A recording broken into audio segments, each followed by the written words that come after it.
listening to that, you know what badass map this is.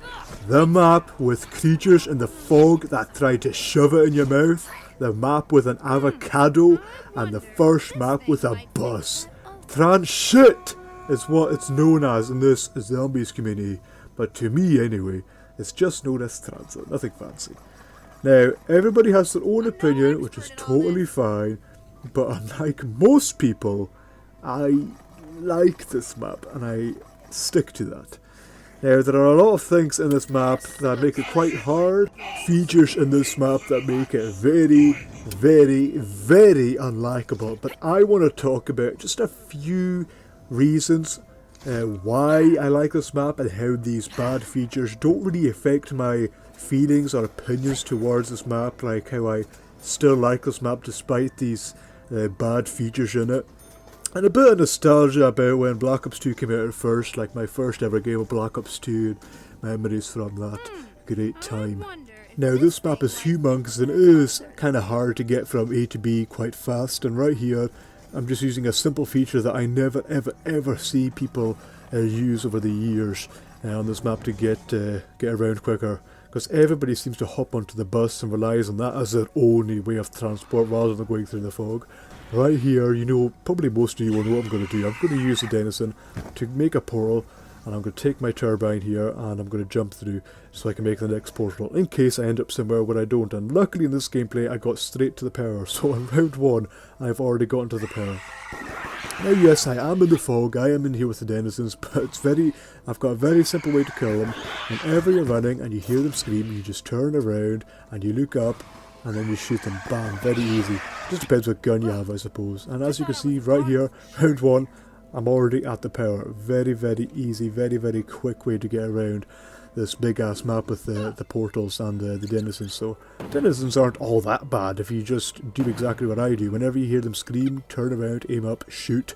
Now granted, this next one is pretty ridiculous. If you want to get to the Pack-a-Punch, you're just going to have to be fairly lucky to an extent. Basically, there's just a chance you'll get to the Pack-a-Punch. So basically, put your turbine down in front of a door with an electric symbol on the front of it and haul your ass to the town as quick as you can. Now, I personally rather run to the town from the power station rather than wait for the bus, because basically, if I'm just sitting in the power station with my turbine out and ready and I hear the bus tooting to leave, there's just a small chance I'll actually get on top of the bus and get to the town in time. So I prefer run there.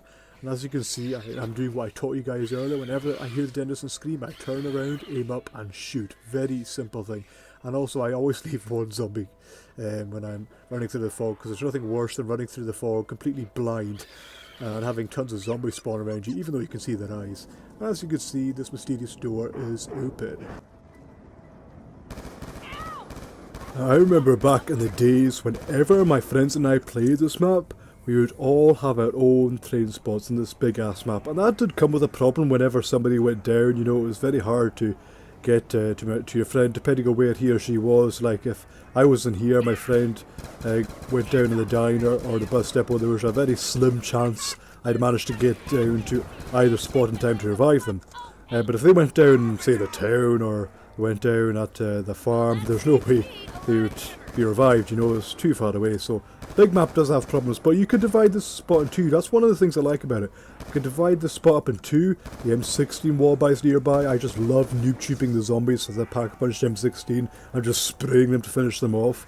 And it's quite an open place, and I love how there's so little lava in here. You don't have to worry about getting caught on the lava and jumping around and all that nonsense. It's pretty darn annoying. But this is my favourite train spot number 1. So the next spot is the diner, and this has more stuff here. So yes, you have a wall buy, and yes, you could divide this in two. The MP5 is more of a point holding weapon, I would say. It doesn't do as much damage as the M16 does, and I suppose you could Pack-a-Punch it, but it's not as good as the M16 in my own opinion. But you can use that as a point holding weapon. You also have the shield, that is a big advantage here. You can keep the shield to protect your ass, you know, use your imagination, the zombies can't grab it. You also have the box if it spawns in, and you have the green lamppost. You can use that to escape with, for whatever reason. Maybe the avocado appears, maybe I don't know why I keep calling him the avocado. maybe the avocado appears, or maybe you run out of ammo, or maybe there's too many zombies, or maybe you just happen to bring your train into that spot and you get trapped, and all you have to do is just jump in. So this spot is a very, very good spot in my opinion. Now, the bus does appear every so often, but it's not too much of an issue because, well, yes, it can block you, but you can also use it to your advantage. Maybe it has a plough on the front and will end up taking out all the zombies within its path. Or maybe it has a ladder on the side, so you could use that to escape as well. So it's a pretty good spot. You and your friend could train here. I wouldn't recommend more than 2 people here, but again, I would definitely say that this is a very, very good spot like the last. The sound of a proper bitch in this game mode. Very easy to take out, but very, very annoying. So, to take out this... I'm not going to say. To take this guy out, all you have to do is hit him twice, melee that is. Punch him in the face twice with the Galvan knuckles. I believe it's five melee attacks with a knife. I don't know how many it is with the Bowie knife, to be honest, because all I've ever gone for in this map is the Galvan knuckles. But as you can see, 2 hits with the Galvan knuckle, and I believe it's about 5 hits with your knife. If not, it's definitely 4.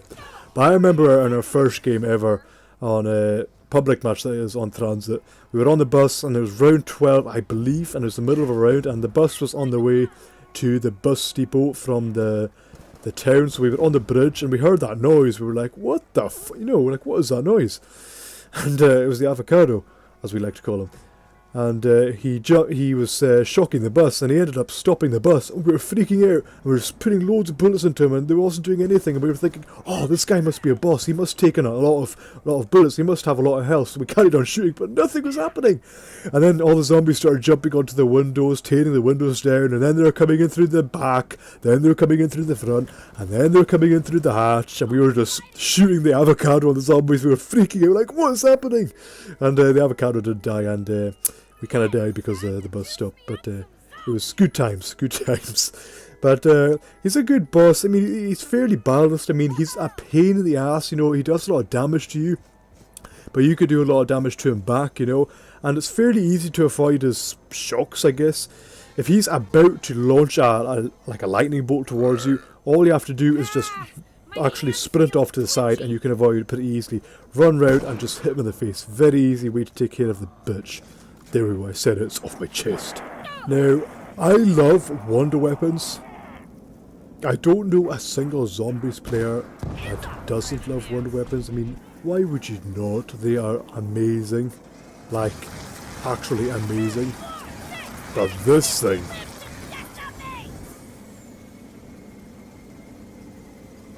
lasts 5 seconds!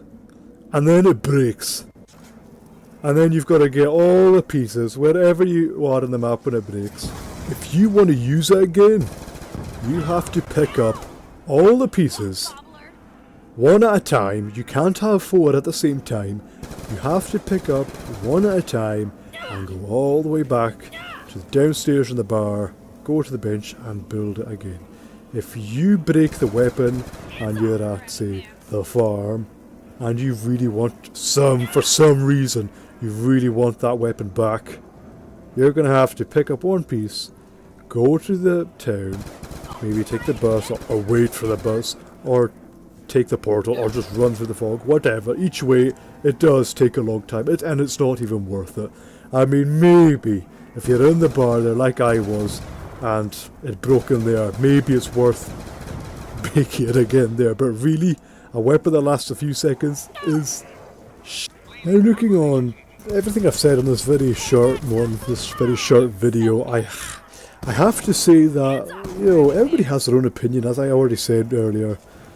I don't expect everybody to agree with me. I don't expect people to change their minds about it. I'm just saying, like, the main points, like the denizens, for example. People hate the fog because denizens are there, and yes, they are a pain in the ass. I was just wanting to, for example, just for that example alone, to express away on how they're not even that bad. You just literally, as soon as you hear them, turn around, aim up and shoot, they're dead, you know what I mean? They're weak. That's just one thing. But I mean, if you don't like the map, even if you try that with this map, even if you don't like it after, fair enough, I'm just saying, I don't mind the map. Actually, I would say most of the time, I'm kind of like a 5 and a 6 out of 10. I think the map is okay, but I think it's... I like it, you know what I mean? It's not an amazing map, but it's not a really shit map in my opinion. I think it's okay and it's... I like it, you know what I mean? That's how I feel towards them. I always have.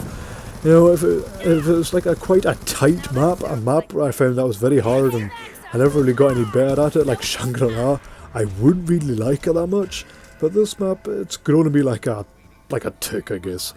Full ass a tick, as Misty says, but really, it's an alright map. I don't mind it. Sometimes I don't mind it, sometimes I like it, you know, just bleh. But I feel like a lot of people absolutely despise this map, which is fair enough. I just wanted to go through a few things on, you know, like why people say, oh, I hate the map because of denizens, or I hate the map because the avocado, or just things like that, and like I wanted to say how these things don't really bother me and why it's easy to kind of get over them. But anyway, I hope you guys enjoyed this video. I have been away for the weekend, that's why I haven't really uploaded anything. I was thinking of live streaming, like a vlog live stream, but I never got around to it. In fact, there's many times where I thought about it, but I thought, well, I can't because there's people around. They've been seeing me talking to my camera, so nah, I wasn't going to do that. But anyway, I hope you guys enjoyed this video. I hope somebody would watch this, and hope somebody would like this as well. If you want to comment that this video is a pile of shit, then go ahead.